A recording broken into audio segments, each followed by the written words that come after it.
ربنا آتنا فی الدنیا حسنۃ وفی الآخرۃ حسنۃ وقنا عذاب النار ربنا لا تزغ قلوبنا بعد اذ هديتنا وهب لنا من لدنك رحمۃ انك انت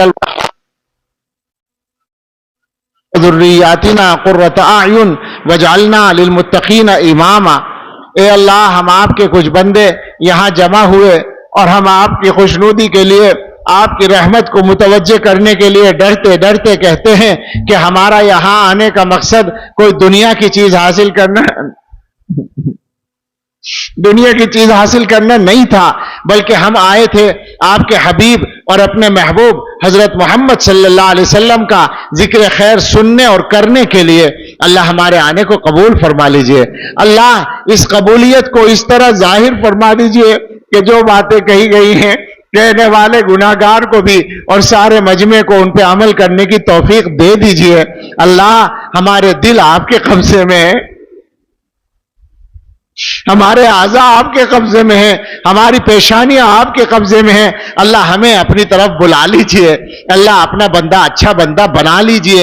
اللہ نبی پاک صلی اللہ علیہ وسلم کی سنتوں پہ چلنا آسان فرما دیجئے۔ اے اللہ، آپ کی توفیق کے بغیر ہمارے لیے آسان ممکن نہیں، اللہ آسان فرما دیجئے اور اپنی توفیق ہمارے شامل حال فرما دیجئے۔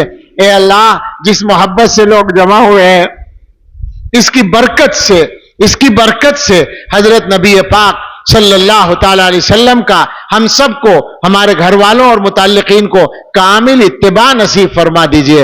اللہ، وہ کیسا اچھا دن ہوگا جب اب ہم جیسے گناہگار بھی سنتوں پہ چلنے والے بن جائیں گے۔ اللہ، ہم مسلمانوں میں عام طور پر حضور کے نقش قدم پر چلنے کا ارادہ اور جذبہ پختہ ہوگا۔ کتنے اچھے دن بن جائیں گے وہ، اللہ کیسی اچھی زندگی ہو جائے گی وہ۔ اللہ ایسا مقدر ہم سب کے لیے فرما دیجئے۔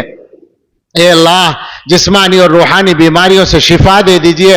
ہم میں اور ہمارے گھر والوں میں، رشتہ داروں میں، متعلقین میں جو بیمار ہیں، اللہ سب کو صحت کامل عطا فرما دیجئے۔ ہمارے حضرت جی احمد برکاتہ ان کی طبیعت بھی آج کل ٹھیک نہیں ہے، ڈائلسس بھی چل رہا ہے۔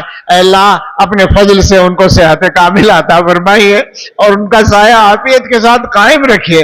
اللہ، اور بھی جو ہمارے اساتذہ مشائخ بیمار ہیں، علماء بیمار ہیں، اللہ ہمارے گھروں میں کوئی بیمار ہیں، کسی کے والدین میں کوئی بیمار ہیں یا چھوٹوں بڑوں میں بیمار ہیں، ہمارے دارالعلوم کے استاذ ہیں قاری ارشاد صاحب اور ان کی بیٹی ایک ہے، وہ دونوں بیمار ہیں۔ اللہ ان سبھی کو، ہم سب کو شفائے کامل عطا فرما دیجئے۔ اے اللہ، ہم میں جو لوگ قرضوں کے بوجھ میں دبے ہوئے ہیں، اپنے فضل سے ہم سب کو قرضوں سے سبکدوش فرما دیجئے۔ اللہ جو بے گھر ہیں انہیں اچھے گھر دے دیجئے، جو بے روزگار ہیں انہیں بابرکت حلال روزگار عطا فرما دیجئے۔ اے اللہ جو بے اولاد ہیں انہیں اچھی اولاد عطا فرما دیجئے۔ اللہ جو صاحب اولاد ہیں ان کو ان کی اولاد کی خوشیاں عطا فرمائیے۔ اللہ ہم سب کو ہماری اولاد کی طرف سے آنکھوں کی ٹھنڈک، دلوں کا سکون عطا فرمائیے اور ہماری اولادوں کے بارے میں ہماری اچھی تمنائیں پوری فرمائیے اور ہماری دعائیں قبول فرمائیے۔ اے اللہ اس امت کے حال پر رحم فرمائیے۔ اے اللہ اہل ایمان اس وقت دنیا میں جیسی زندگی گزار رہے ہیں آپ سے زیادہ کون جانتا ہے۔ اے اللہ اب ڈر اس بات کا ہے کہ یہ ذلت اگر جاری رہے تو کہیں لوگوں کو ایمان کے خطرے نہ پڑ جائیں۔ اللہ ایمان ہماری اصل متاع ہے۔ اللہ اگر کسی مسلمان سے ایمان چھن جائے تو اس کے پاس بچتا کیا ہے؟ اے اللہ اپنے فضل سے ہم سب کے، ہمارے بیوی بچوں کے، رشتہ داروں کے، خاندان والوں کے اور ساری امت کے لوگوں کے ایمان کو بچا لیجئے۔ اللہ ایمان کی حفاظت فرمائیے، دین پر استقامت عطا فرمائیے۔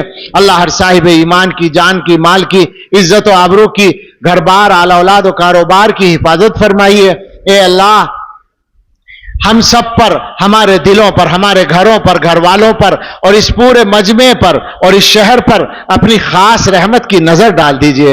اے اللہ ہمارے ان عزیزوں نے، ان بھائیوں نے یہ پروگرام کیا اور اس کے لیے محنتیں کی اور خرچے کیے، اللہ انہوں نے ہم پر احسان کیا، ان کو ہماری طرف سے جزائے خیر عطا فرمائیے اور اس کو ان کے لیے اور ہم سب کے لیے اپنی رضائے کامل کا ذریعہ بنا دیجئے۔ اے اللہ آپ کے ایمان والے بندے کس ذوق و شوق سے شریک ہوتے ہیں ایسی چیزوں میں، اللہ اس شوق کو عمل میں تبدیل عمل میں تبدیل فرما دیجئے. اللہ ہم سب سے راضی ہو جائیے. اللہ اس پوری امت سے راضی ہو جائیے. اللہ اس ملک میں خیر برکت اور ترقی عطا فرمائیے. اللہ اس ملک میں امن و امان عطا فرمائیے اور ہر صاحب ایمان کو پوری دنیا میں عزت کی زندگی عطا فرمائیے.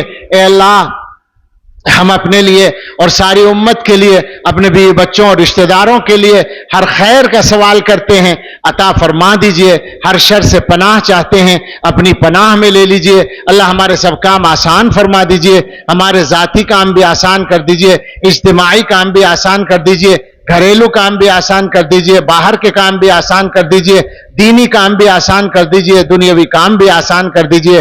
اللہ آسان وہی ہے کام جسے آپ آسان کر دیں.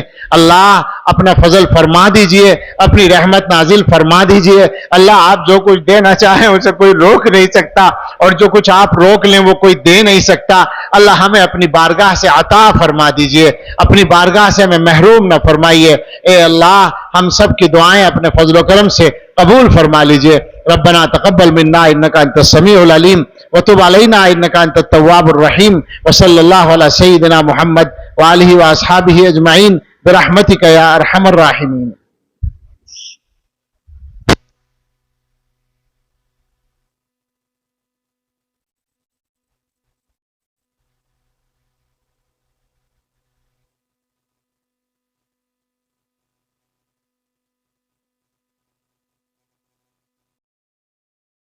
ان سے مسافہ کرنا یہ ثواب کی ہو، یاد رکھو.